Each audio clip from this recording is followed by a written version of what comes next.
So hello everyone, কেমন আছো তোমরা সবাই? আশা করি সবাই ভালোই আছো।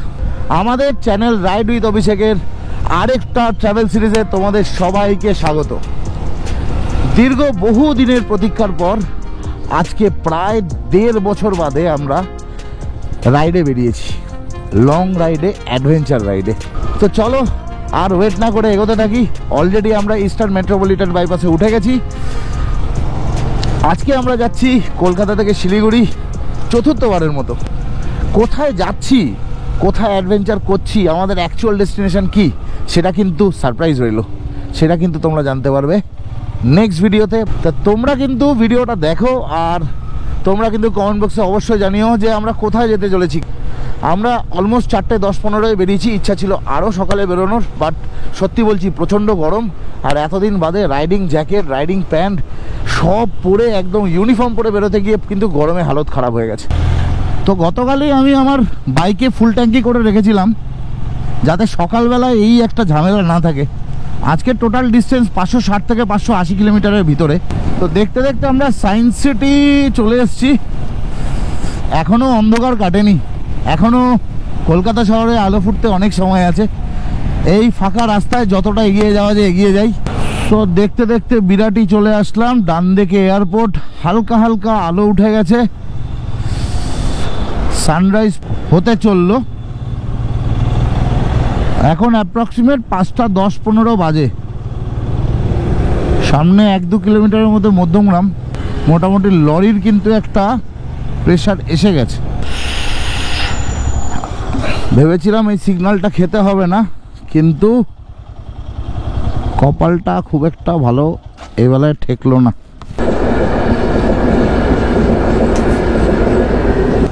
এখান থেকে মালদার ডিস্টেন্স হচ্ছে 312, ডালখোলা 425, কৃষ্ণনগর 82, বহরমপুর 172 সামথিং দেখলাম। 172 যেতে মোটামুটি 4 ঘন্টা লেগে যাবে। তো হিউজ জ্যাম। আমার মনে হয় এই রোডটা নিয়ে আমি ভুল করলাম, প্রচণ্ড জ্যাম। আসলে এটা সিঙ্গেল লেন হওয়াতে তারপরে রাস্তাটা এত খারাপ, আর সিঙ্গেল লেনও যে সাইজের গাড়ি যায় তার জন্য এটা খুবই ডিফিকাল্ট, মানে দুটো গাড়ি পাশাপাশি যাওয়া।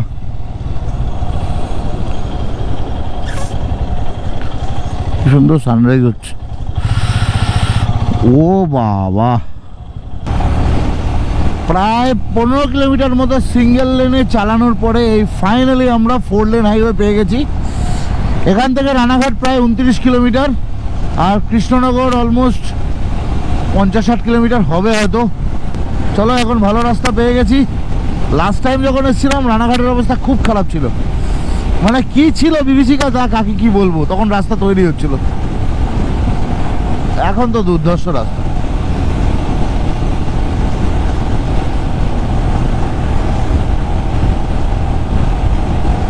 ও ফাটাফাটি রাস্তা। তো আমাদের আজকের জার্নির প্রথম টোল এসে গেছে, বারাসাত কৃষ্ণনগর টোল।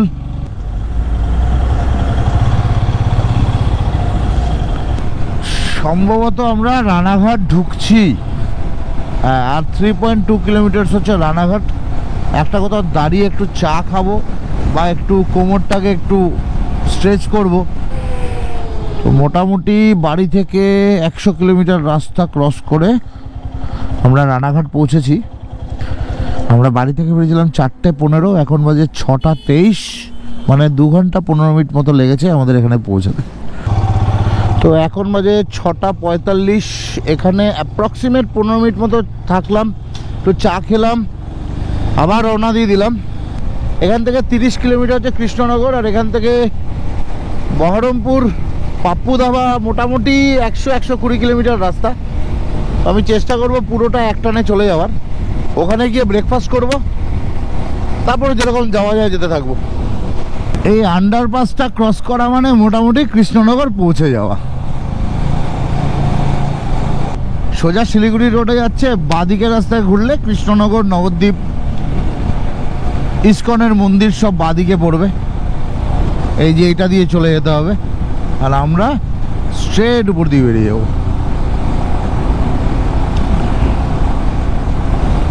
অসাধারণ অসাধারণ, মানে মন খুশ করা রাস্তা। আবার একটা আনওয়ান্টেড ব্রেক হয়ে গেল।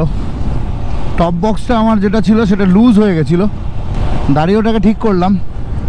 মোটামুটি 5-10 মিনিটের একটা আনওয়ান্টেড ব্রেক হয়ে গেল। ঠিক আছে, অসুবিধা নেই, 50 কিলোমিটার তো চালিয়ে ফেলেছি। এই শুরু হলো দুপাশে বেথুয়া দহরির জঙ্গল। এখন একটানা চলতে থাকবে।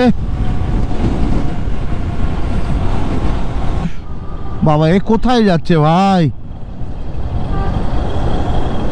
পয়সা দেবেন আর কি। যাই হোক, আমাদের সেকেন্ড টোল পৌঁছে গেছি, কৃষ্ণনগর বহরমপুর টোল। এই কৃষ্ণনগরের যাত্রা শেষ হলো, এবার বহরমপুর যাত্রা শুরু হলো। হ্যাঁ, টোল দিল না, বেরিয়ে গেল, ভালোই আছে এরা। তো বাড়ি থেকে 180 কিলোমিটার অতিক্রম করার পরে আমরা এখন পৌঁছালাম পলাশিতে। এরপরে আছে মুর্শিদাবাদ, তারপরে বহরমপুর। এই হচ্ছে পলাশির সেই ঐতিহাসিক গেট, পলাশি ওয়ার মেমোরিয়াল। এখান থেকে ডালখোলা হচ্ছে 261 কিলোমিটার, মালদা হচ্ছে 135, আর বহরমপুর হচ্ছে 7 কিলোমিটার। বাড়ি থেকে অলমোস্ট 215 কিলোমিটার রাস্তা আমি কমপ্লিট করে ফেলেছি। আর সময় লেগেছে অ্যারাউন্ড, এখন বাজে 4:45, তার মানে আমাদের প্রায় 4.5 ঘন্টা 4.5 ঘন্টার কাছাকাছি লেগে গেছে। এই হচ্ছে বহরমপুর বাইপাসের কানেক্টর। এটা দিয়ে গেলে বহরমপুর শহরে চলে যাবে, এটা সোজা, তোমরা সবাই জানো। আর আগে আমরা সবাই ওই রাস্তা দিয়ে যেতাম, এখন একটা অ্যাডভান্টেজ হয়েছে যে আমরা বাইপাসটা পেয়ে যাব। এই রাস্তাটা কত সুন্দর ছিল, বাট প্যাচ ওয়ার্ক শুরু হয়ে গেছে, মানে রাস্তা খারাপ হয়ে গেছে।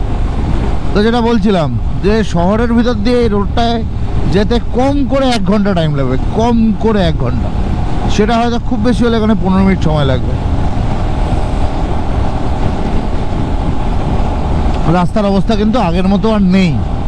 গতবার যখন এসেছিলাম এত সুন্দর রাস্তা ছিল, বাট এখন কিন্তু বস ভালো রাস্তা আর নেই। রাস্তায় জ্যাম কিসের কি জানি। যাই হোক, আমরা এখন 100-এ ক্রুজ করে আশা করি আর 10-15 মিনিটের মধ্যেই পাপ্পু ধাবাতে পৌঁছে যাব।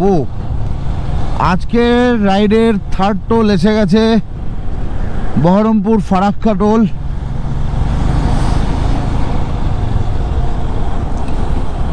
এখন অলমোস্ট 9টা বাজে আর আমি বহরমপুর চলে এসেছি। আর 3-4 কিলোমিটারের মধ্যে পাপ্পু ধাবা, ওখানে গিয়ে একটু ব্রেকফাস্ট করব।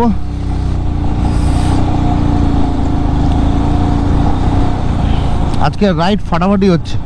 এই স্ট্রেচটা প্রায় 129 কিলোমিটার চালিয়ে ফেললাম। পোলসন্দা একদম সোজা, ফারাক্কা সোজা, সব রাস্তা এখান থেকে সোজা। টোটাল আমাদের রাইড হয়ে গেল 236 কিলোমিটার বা 235 কিলোমিটার। আর আমরা পাপ্পু ধাবা পৌঁছে গেছি। এই জায়গাটা তো বাজে, গাড়িটা একবারে ভিতরের দিকে ঢুকিয়ে দেবো।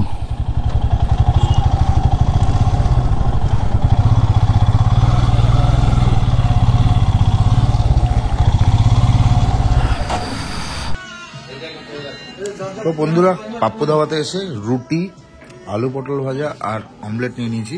ভালো গরম গরম রুটি খেয়ে নেবো, খেয়ে দিয়ে আবার রওনা দিয়ে দেবো।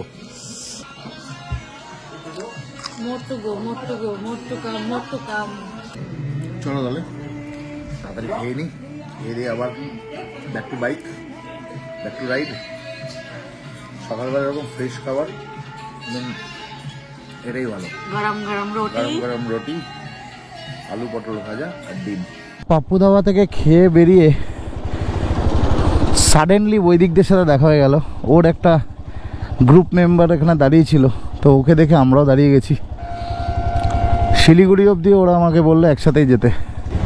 সবাই স্টার্ট করে দিয়েছে, আমিও ভাবলাম শুরু করে দিই।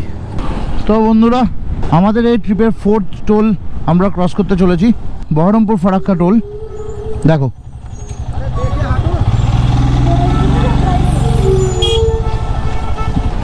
তো ঘর থেকে বেরিয়ে টোটাল 302 কিলোমিটার কমপ্লিট করে ফেলেছি।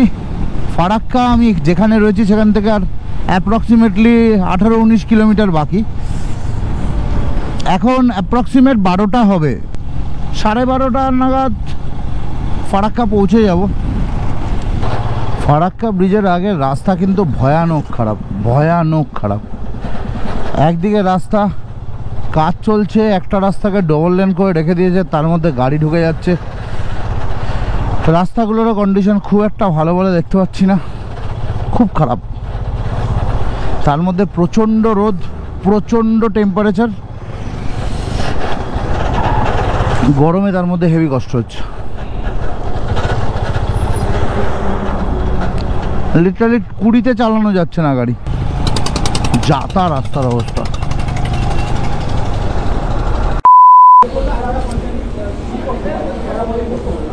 আচ্ছা, 2:30 বাজে, আমরা পূর্বাশা হোটেল থেকে খেয়ে দিয়ে বেরোচ্ছি। তো ফাইনালি ফারাক্কা থেকে আমাদের জার্নি আবার স্টার্ট হলো। আপাতত ফারাক্কা ব্রিজে আবার 1 বছর বা 1.5 বছর বাদে এই জায়গা বা এই রাস্তার সাথে আমার একটা আলাদা ইমোশন জুড়ে রয়েছে, কারণ এখনো পর্যন্ত এই রাস্তার বাইরে কোনো বড় রাইড আমি করতে পারিনি। মানে এখন এমন হয়ে গেছে আমাকে এই রাস্তাটায় যাওয়ার জন্য গুগল ম্যাপের দরকার নেই। ফাইনালি আমরা ফারাক্কা ছেড়ে রায়গঞ্জের দিকে ঢুকছি। এটা হচ্ছে আমাদের জার্নির 5th toll, Farakka Raiganj toll. এখান থেকে শুরু হয়ে গেল মালদার জার্নি, এরপরে পড়বে কালিয়াচক। দেখতে দেখতে কালিয়াচক এসে গেছি, আর স্বভাবের বিরুদ্ধে কালিয়াচক জ্যাম নেই। এখান থেকে রায়গঞ্জ 80.8 কিলোমিটার। আমরা এখন মালদা বাইপাস আর মালদা শহরের একদম সংযোগস্থলে দাঁড়িয়ে রয়েছি। এই বাঁদিকে চলে গেলে মালদা শহরে চলে যাব, আর এই ডান দিক নিয়ে নিলাম, এই রাস্তা চলে যাচ্ছে বাইপাস হয়ে রায়গঞ্জ, ডালখোলা। তো চলে এসছে আজকের জার্নির 5th toll, Farakka Raiganj toll. এই রাস্তাটা এত সুন্দর, ময়না জায়গাটার ভীষণ সুন্দর রাস্তা, ওটা চারিদিকে গ্রিনারি, মাঝখান দিয়ে ওটা স্ট্রেট রাস্তা, হেভি লাগবে। হঠাৎ ভীষণ ঘুম এসে গেছিল, তাই জন্য আবার দাঁড়ালাম। প্রায় 4:30 বাজে, এখনো রায়গঞ্জ ক্রস করতে পারিনি।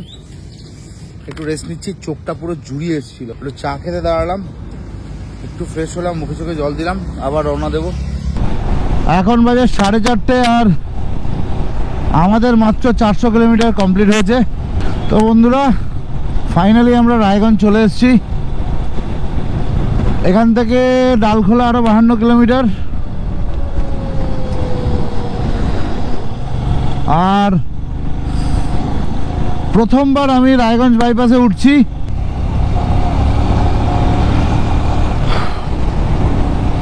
এখন বাজে 5:30, আর আমরা এখনো 180 কিলোমিটার পিছনে রয়েছি। তার মানে এখনো 4 ঘন্টা রাইড করতে হবে কম করে, তার মধ্যে হয়তো 2 ঘন্টা অন্ধকারে। আজকের জার্নির 6 নম্বর Raiganj Dalkhola toll plaza. Toll প্লাজার নামটা তো জানি না, কিন্তু এটা তাই হবে। রায়গঞ্জ ক্লোজ করছি আর ডালখোলার দিকে এগোচ্ছি। 7:06, আর আমরা সবে ডালখোলা পৌঁছালাম। বাবা গো, আরো 100 কিলোমিটার যেতে হবে। এখান থেকে বাগডোগরা হচ্ছে 117 কিলোমিটার, কিষানগঞ্জ 27 কিলোমিটার, এখনো 120 কিলোমিটার রাস্তা বাকি আছে। Welcome to bad road, welcome to bad road, welcome to bad road. তো বন্ধুরা, আমাদের আজকের জার্নির 8 নম্বর টোল সুরজপুর টোল। এটা সম্ভবত আমরা বিহারের কিষানগঞ্জের মধ্যে রয়েছে। রাস্তাটা, এই প্যাচটা ভীষণ খারাপ, মানে যত দিন যাচ্ছে প্যাচটা খারাপের দিকে যাচ্ছে। মানে অবস্থা এত খারাপ, তারপর গ্র্যাভেল ভর্তি, রাস্তার মধ্যে গুঁড়ো গুঁড়ো পাথর ভর্তি, চাকা স্কিড করলে একদম বাজেভাবে পড়বে। মানে খুব কেয়ারফুলি চালাতে হবে। দেখেছো অবস্থা, পুরো ইটে ভর্তি, গুঁড়ো গুঁড়ো পাথর, গুঁড়ো গুঁড়ো পাথর ছড়িয়ে রয়েছে, তার সাথে বড় বড় গর্ত। সবে কিষানগঞ্জ আসলাম। এখান থেকে কিষানগঞ্জ হচ্ছে 1 কিলোমিটার, আর ইসলামপুর বাইপাস হচ্ছে 30 কিলোমিটার। এখনো আমাদের প্রায় 70 কিলোমিটার রাস্তা চালাতে হবে। সন্ধ্যে 7:40 বাজে। আর আমরা এখনো পর্যন্ত 504 কিলোমিটার মতো রাস্তা কভার করে ফেলেছি।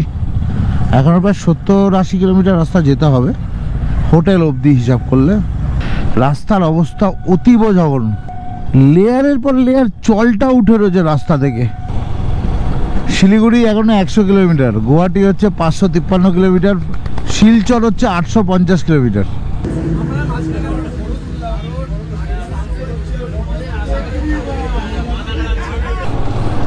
ইসলামপুর থেকে আমাদের হোটেল এখনও প্রায় 70 কিলোমিটার ডিস্টেন্স বাকি আছে। সময় প্রায় ঘন্টাখানেক তো লাগবেই। এখন 9:16 বাজে। অ্যারাউন্ড 10টা-10টা 15 আগে তো ঢোকার কোনো চান্সেসই নেই, দেখতে পাচ্ছি না। গুয়াহাটি 583, দার্জিলিং 124। এখন বাজে 9:54, আর আমরা এখনও মোটামুটি 30-40 কিলোমিটার মতো আরও যেতে হবে। এখন বাজে রাত্রি 11টা, 10:58 এক্স্যাক্টলি। আর আমরা কমপ্লিট করলাম 610 কিলোমিটার। ফাইনালি এসে পৌঁছালাম। Good morning. এখন বাজে 6:22, অলমোস্ট 6:30 হয়ে গেছে।